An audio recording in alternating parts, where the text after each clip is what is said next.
everyone, day 10, and today is my birthday, but I spent most of the day in a kind of a 2-day retreat. Today was the first day, and now I have finished that portion of my day, and now I'm going to meet my family to celebrate my birthday. Right now I'm feeling exhausted because one of the reasons why I did this retreat is because it's about how to perform, or be on stage while remaining embodied. And I realized that I'm so used to working on Zoom. I'm so used to working kind of behind the screen, and although I feel energetic connection happens anyway, it's not the same for me to hold presence of that many body. Like, for example, we were about 26 people in the room, and I could tell how stressful it was for my body to be witnessed by all these people, whereas I held that many people on Zoom and it just wasn't as big of a stress in my body. So it's interesting. And what is also interesting about what came up as I was being witnessed, and there were all kinds of exercises. It's not like I had to stand up and like perform. There were shares, and I was participating, which is relatively new for me, because it was always easier for me years ago, right before I started doing what I do now, more of a public kind of speaker. It was so much easier to just retreat and be silent, and not be seen. But the whole point of my work, what I offer others and what I teach myself, is how to be visible and not having that be stressful. How to be visible both in our romantic relationships, in our relationships, in the work that we do in the world. How can we be visible without it becoming so stressful that we're incapacitated? This is what I'm confronting even today. It's been years that I work, as a speaker, as a writer, as a relatively publicly visible face, persona. But being in the physical presence of that many people, my body is exhausted. It's almost 6 p.m. now, and I started at 9. And it was interesting because all the new people, right? Like the teacher I know visually because I've been learning from him online, but it was the first time we met physically, and then all these new people. So what is interesting to observe is how all of my coping mechanisms kicked in. The need to perform, the need to charm, the need to,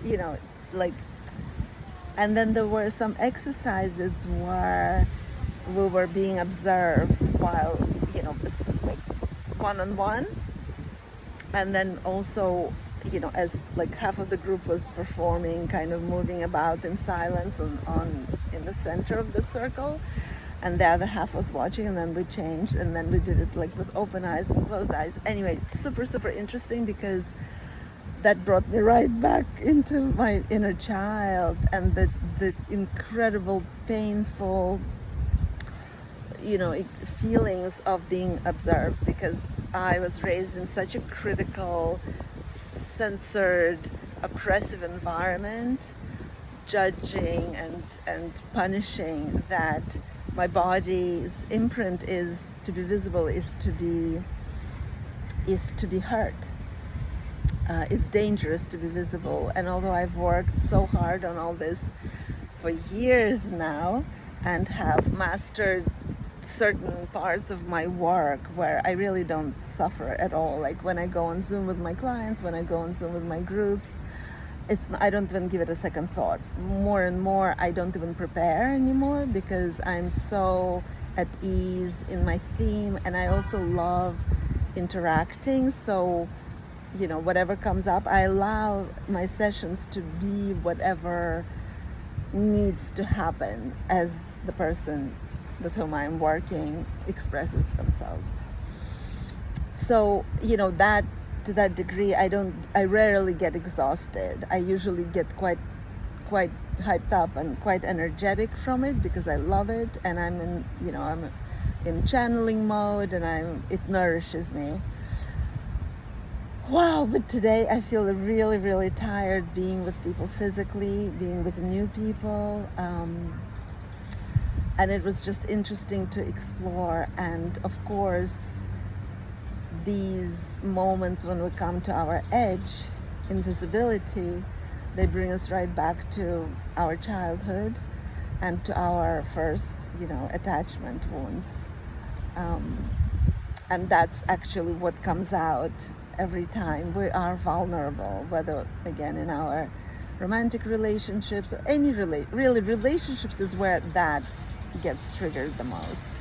And what is really, really also beautiful, what has came up, something that kind of is more evidence to my own observations, is that it's not about the audience. People who look at us are not the ones who give us the feelings that we're experiencing. This is what I always say. There's no one out there. It's always me and me. So, whatever I think audience may think of me, that's my own projections onto the audience. I mean, they may be seeing me, but the whole relationship with them in my body is uniquely mine. And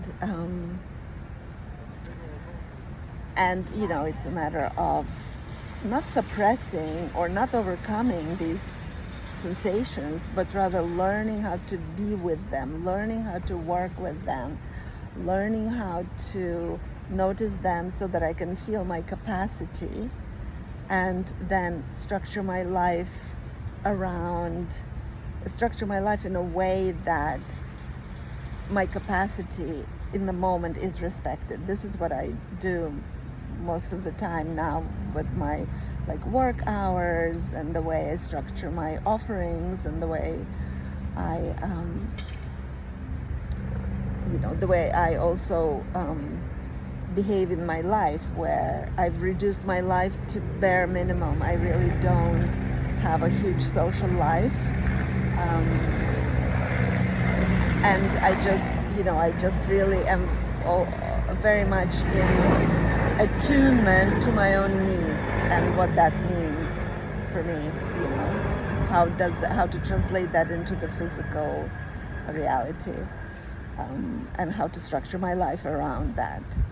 And most of us don't have these skills or training to respect our capacity, because we're in a world where bigger is better, and push, and hustle, and go beyond your capacity, and taking day off is shameful, or we feel guilty if we lounge around and rest and give our body and mind a break. So it was super interesting to be in a community of like-minded people physically, and one of the reasons why I took this course was because I want to spend more time with people physically, with my clients or students, and who knows what that'll lead to in the future. But it's endearing to relate to people from a point of view of vulnerability, and I want to do more of that. But at the same time, right now my body feels exhausted, and I'm just taking a few moments to walk. I'm in a mini park now, just to release all the tension from my body before I meet my family, so I can be fully present with them as we celebrate my birthday. So thank you for your attention, whoever is watching, and I'll see you tomorrow.